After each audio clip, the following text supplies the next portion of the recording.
Welcome viewers in this channel Gyan for excellence. একটা অনেকই সুখবর নিয়ে আমি চলে এসেছি। আজকে বর্ধমান ইউনিভার্সিটি 6th সেমিস্টার 2026 এক্সামিনেশনের রেজাল্ট বার করে দিয়েছে। বোথ 4 ইয়ার্স 3 ইয়ার্স ডিগ্রি দুটোই রেজাল্ট বার করে দিয়েছে। অনেকই সুখবর, কেন কি যারা 3 ইয়ার্স কমপ্লিট করেছেন তাদের হয়তো রেজাল্ট পেয়ে যাবে, কিন্তু সার্টিফিকেট পেতে এখন ডিলে হবে।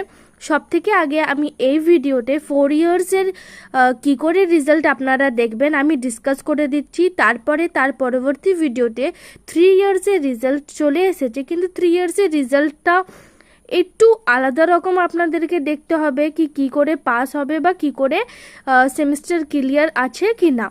4 ইয়ার্সে একদমই সোজা, যেরকম আপনারা আগের সেমিস্টার রেজাল্ট দেখে এসেছেন ওরকমই এই রেজাল্টটাও দেখতে হবে। দেখুন, আপনারা সব থেকে আগে নিজের কলেজ কোডটা, যে কলেজ কোড ওই কলেজ কোডটা স্ক্যান করবেন, মানে দেখবেন কি আপনাদের কলেজ কোড কি। কারো 104, 110, 112 এরকম করে আপনাদের কোনো কলেজ কোড হবে, কলেজ কোড ম্যাচ করবেন, তার সঙ্গে আপনাদের রোল নাম্বার ম্যাচ করবেন।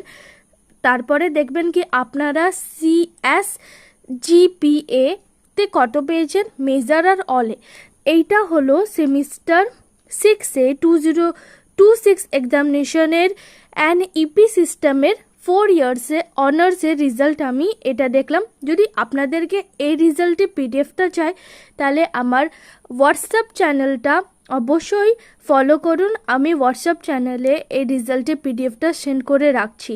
আর যদি কিছু ডাউট থাকে আমাকে কমেন্ট সেকশনে অবশ্যই জানাবেন। Thanks for watching viewers.